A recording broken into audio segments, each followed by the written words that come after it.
அனைவருக்கும் அன்பான வணக்கம். அனைத்து விதமான மங்களங்களையும் தரக்கூடிய விரதம் காரடையான் நோன்பு. தங்களின் கணவரின் ஆயுள் நீடிக்க, தங்களின் திருமண வாழ்க்கை சிறப்பாக அமைய, இல்லத்தில் சுபிக்ஷம் ஏற்பட, இழந்தவை அனைத்தையும் பெறுவதற்காக திருமணமான பெண்கள் கடைபிடிக்கும் அற்புதமான விரதம் காரடையான் நோன்பு 2025ஆம் ஆண்டில் எப்போது வருகிறது? இந்த நாளில் எப்படி விரதம் இருந்து எப்படி வழிபட வேண்டும்? எப்போது விரதத்தை துவங்கி எந்த சமயத்தில் நிறைவு செய்ய வேண்டும்? தாலி சரடு மாற்றிக்கொள்ள நல்ல நேரம் எது என்பதை பற்றி இந்த பதிவில் தெரிஞ்சுக்கலாம். ஆசி மாதத்தில் வரக்கூடிய மிக முக்கியமான விரத நாட்களில் ஒன்று காரடையான் நோன்பு. திருமணமான பெண்கள் தங்களின் தாலி பாக்கியம் நிலைக்க வேண்டும் என்பதற்காக இருக்கும் மிக அற்புதமான நோன்பாகும். தங்களின் கணவர் நீண்ட ஆயுளுடன் இருக்க வேண்டும், குடும்பத்தில் செல்வம் பெருக வேண்டும் என வேண்டிக் கொண்டு பெண்கள் விரதமிருக்கும் நாளாகும். இதை சாவித்ரி நோன்பு விரதம் என்றும் சொல்லுவார்கள். இந்த நோன்பு பொதுவாக மாசி மாதம் முடிந்து பங்குனி மாதம் துவங்கும் நாளன்று கடைபிடிக்கப்படும். சத்தியவான் சாவித்ரி கதை அனைவருக்கும் தெரியும்.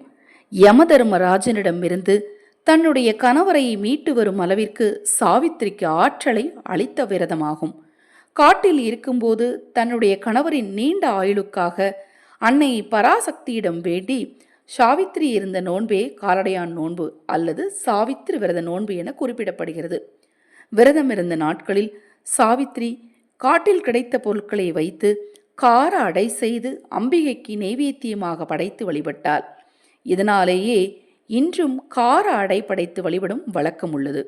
இந்த ஆண்டு மார்ச் 14ஆம் தேதி வெள்ளிக்கிழமை காரடையான் நோன்பு கடைபிடிக்க உள்ளது.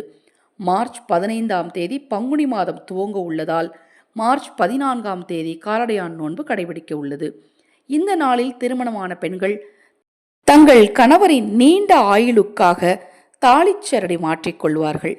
திருமணமாகாத பெண்கள் நல்ல வாழ்க்கை துணை அமைய வேண்டும், மனதிற்கு பிடித்தவரே கணவராக அமைய வேண்டும், சத்தியவான் சாவித்திரியைப் போல நீண்ட காலம் இணைபிரியாது வாழ வேண்டும் என கைகளில் மஞ்சள் நிற கயிறு கட்டிக்கொண்டு விரதமிருப்பார்கள். காரடையான் நோன்பு காலை சூரிய உதயம் துவங்கி மாலை சூரிய அஸ்தமனம் வரை கடைபிடிக்க வேண்டிய விரதமாகும்.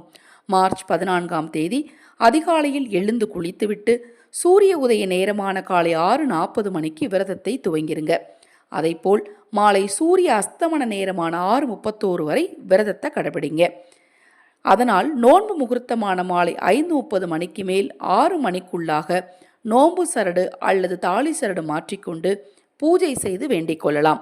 மார்ச் 14ஆம் தேதி பௌர்ணமியுடன் கிரகணமும் சேர்ந்து வருவதால் கிரகண நேரம் முடிந்ததும் வழிபாட்டினை செய்வது சிறப்பு.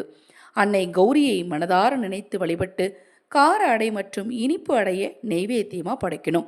அதேபோல் யமதர்மராஜாவின் அருளை பெற சாவித்திரியைப் போல் உருகாத வெண்ணெய் படைத்து வழிபட வேண்டும். தாலி சரடில் 2 பூக்களை கட்டி அம்பிகையின் பாதத்தில் வைத்து பூஜை செய்து பிறகு கட்டிக்கொள்ளலாம். விரதம் இருக்கும் பெண்கள் அம்பிகைக்கு படைத்த கார அடையை சாப்பிட்டு விட்டு மாலையில் விரதத்தை நிறைவு செஞ்சுக்கோங்க. கணவர் வீட்டில் இருந்தால் அவரது கைகளால் தாலி சரடனை கட்டிக்கொள்ளுங்க அல்லது மூத்த சுமங்கலிகளால் கைகளால் தாலி சரடை மாற்றிக்கொண்டு விரதத்தை இருக்கலாம். இந்த நாளில் சுமங்கலி பெண்களை உங்கள் வீட்டிற்கு அழைத்து அவர்களுக்கு மஞ்சள், குங்குமம், பூ, கண்ணாடி வளையல், முடிந்தால் புடவை அல்லது ரவிக்கை துணி இவற்றையெல்லாம் ஒரு தட்டில் வைத்து கொடுத்து அவர்கள் கையால் உங்கள் நெற்றியில் குங்குமம் வைத்து கொண்டால் உங்கள் கணவரின் ஆயுள் நிச்சயமாக நீடிக்கும். கணவன் மனைவிக்குள்ள பிரிவினை வராது, குடும்பம் ஒற்றுமையாக சந்தோஷமாக இருக்கும்.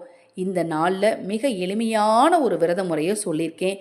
எத்தனை மணிக்கு தொடங்கி எத்தனை மணிக்கு முடிக்கணும், எத்தனை மணிக்கு தாலி கயிறு மாற்றணும் எல்லாமே சொல்லியிருக்கிறேன். மிக எளிமையான இந்த சூட்சமத்தை நீங்களும் செய்யுங்க, மற்றவர்களுக்கும் சொல்லுங்கள். தொடர்ந்து நம்ம சேனலை பாருங்கள். இன்னும் எண்ணற்ற பதிவுகள் தொடர்ந்து வர காத்திருக்கு. பணம் செய்கிற பணவசியம் உண்டாக பணவசிய அக்ஷய மூட்டை உங்களுக்கு தேவைப்பட்டாலும் சர்வமும் சகலமும் வசியமாக சர்வசகல வசிய தாயத்து உங்களுக்கு தேவைப்பட்டாலும் 9344692042 இந்த வாட்ஸ்அப் எண்ணுக்கு தொடர்பு கொள்ளுங்க. தொடர்ந்து நம்ம சேனலை பாருங்கள். ஹரஹர சங்கர ஜெய ஜெயசங்கர மகா பெரியவா திருவடிப்பாதம் சரணம் சரணம். நல்லதே நடக்கட்டும்.